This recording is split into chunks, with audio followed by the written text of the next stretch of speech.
Hello.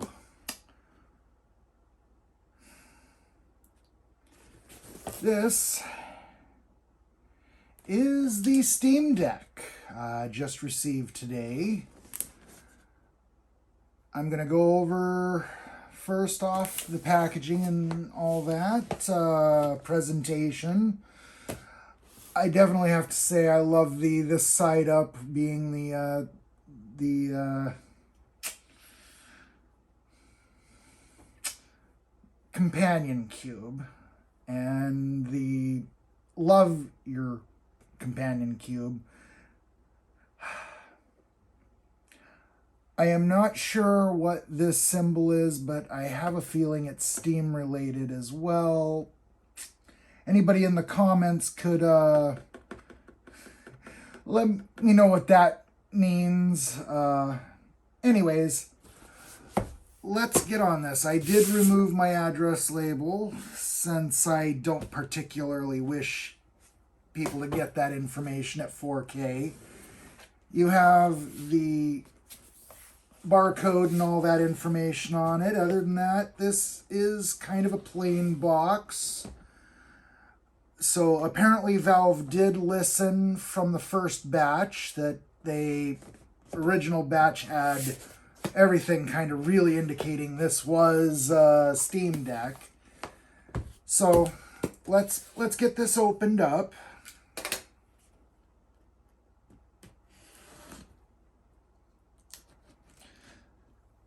This is the $649 version. So this is the highest end model that they did. Oh, there we go. There's some interesting writing on the inside. Presentation-wise, this has a lot of writing on there, telling you places where you can use this: on the couch, in a test chamber, obviously from Portal, in many languages.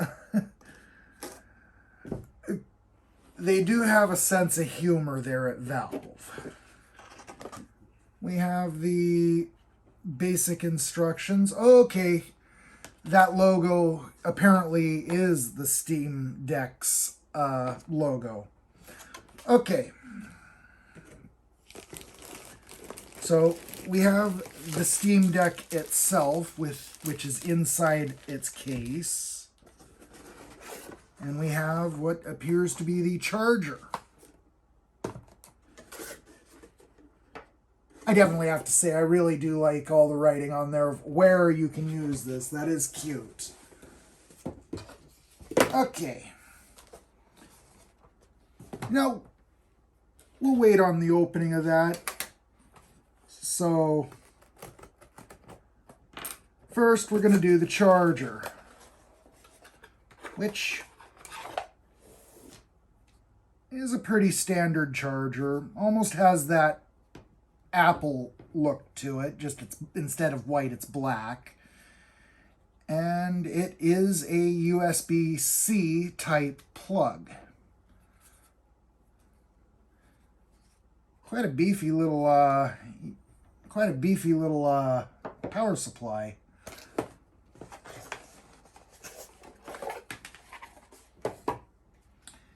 And we have the instructions in many languages. Well, health, safety, maintenance, regulatory, limited warranty, and agreement information. Yeah, we're not going to read that on a video. I want to keep this kind of short and sweet and full of the meat of what this is rather than all of that. Okay, so the $650 version, it came with a hard case, which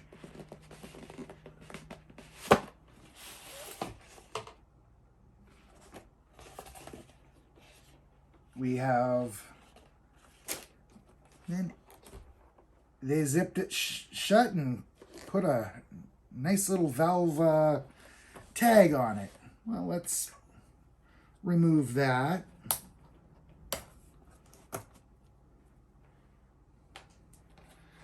And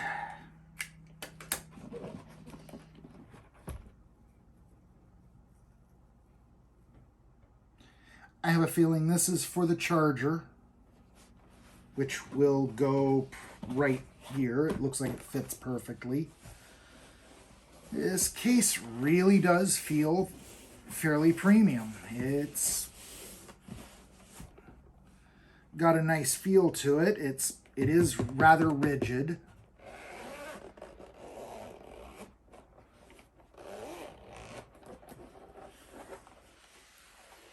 And inside we have the deck itself.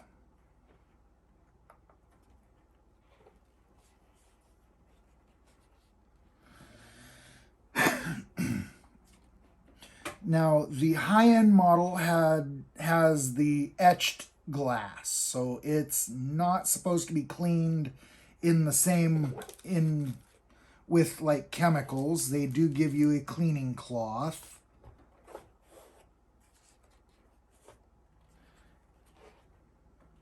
It has the controls as you would see, the analog dual touch pads. Steam button, and I think that's a menu button. We'll go through this later on in the video. On the back, we have a couple more buttons and the vent for the cooling, which jets out to the top. So we got an R1, R2, R3, R4, and same with the left. Definitely has a firm feel to it. It doesn't feel like this is cheaply made. On the top, we have a power button, a headphone jack, a volume up and volume down button.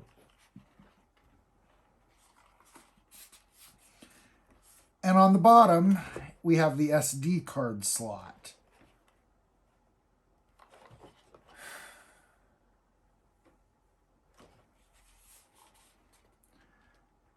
This is almost, the switch is only a couple inches shorter.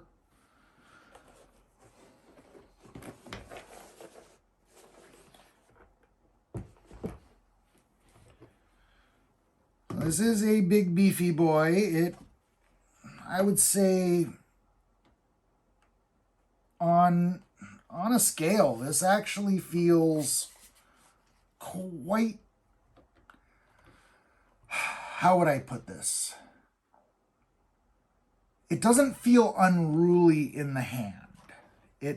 All the controls feel like they are well within reach, and it feels kind of comfortable to hold.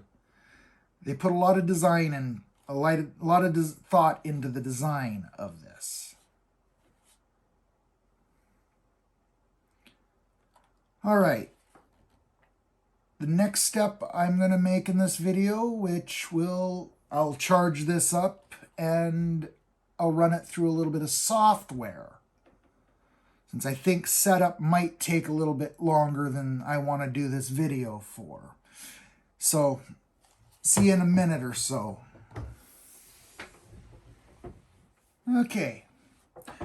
I've taken it for a little bit of a spin after charging and set it up so that we have at least something to show. At any rate, let's start off from a cold boot. It can roughly take about, I want to say about 30 seconds. This is real time. Whilst it's booting up, in size comparison, everybody knows what the Switch is like, so you can kind of see a size comparison. The screen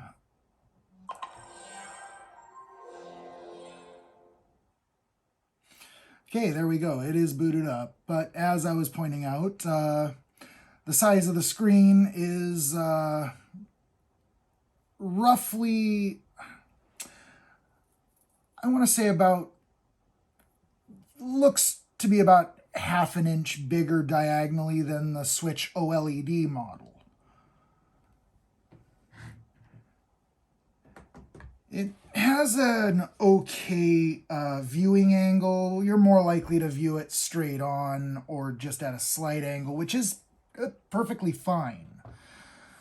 I've installed a few games. I find all the ones they suggested as ideal for this. I was really surprised to see Killer Instinct and Mortal Kombat XL on there. Considering the Mortal Kombat XL really gave my old computer a... oh, it wouldn't run. It was... but it can take a little bit of time to load.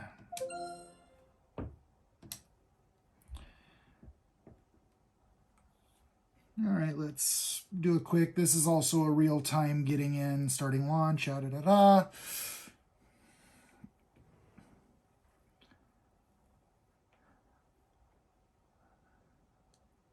I'm not really going to play much because playing from this angle is really not ideal, but let's get into a little bit of gameplay at least to show you how smooth it is running on this, which is quite impressive since it is set at the high graphic settings. It is 1280 by 800, which that probably helps this little thing perform this well. But we are, I think I can get in there.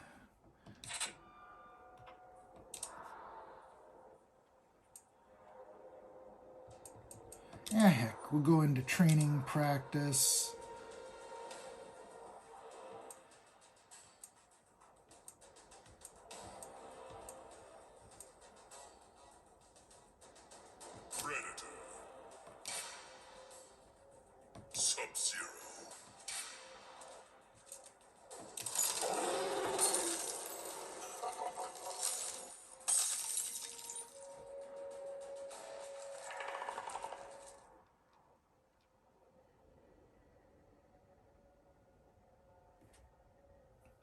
And this is mostly loading time. It takes this long to do it on the PC. So, I don't play this game very often due to the loading time.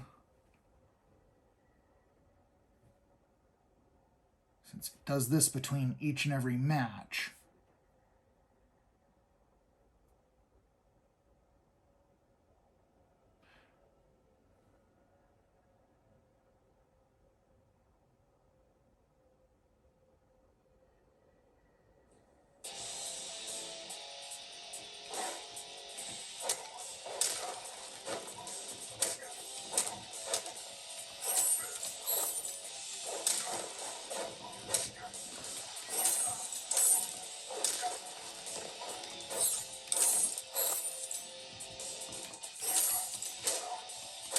All in all, it plays pretty smoothly.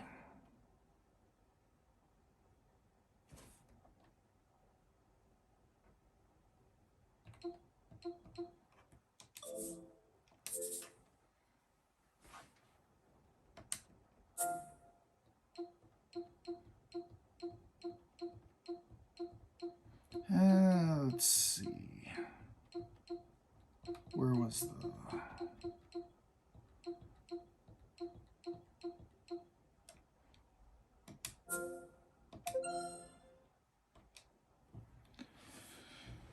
This one my old computer handled quite well. And other than the little load for getting into Proton and all that. This seems to do pretty good. It's amazing that this is running on top of a Linux operating system and in real time translating.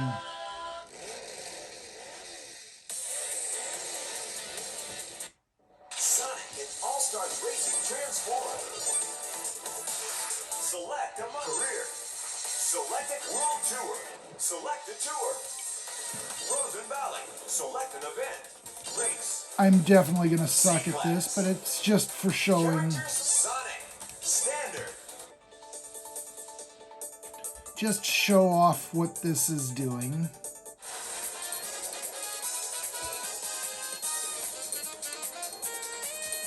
Get ready. 3, 2, 1, go. So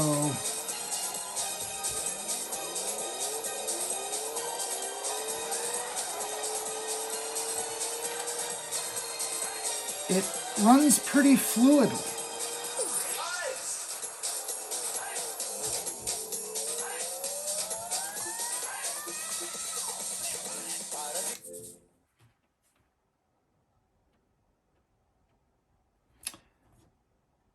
So, with what I've shown, this is quite the little beast. You're not limited to the games that it says will run on it. It will let you install any of your Steam library.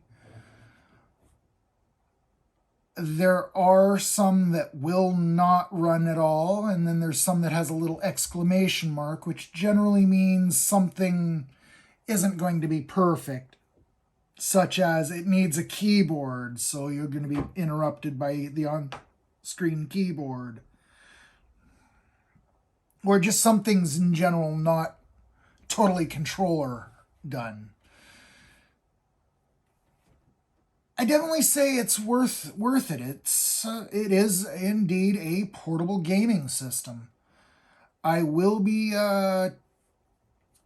trying to install the Steam OS on a desktop and seeing how well that will work. But as far as a portable gaming device goes, this, I have to say, is the best they've got right now. Until somebody comes up with something better, give it a year. Anyways, in the meantime, thank you for watching.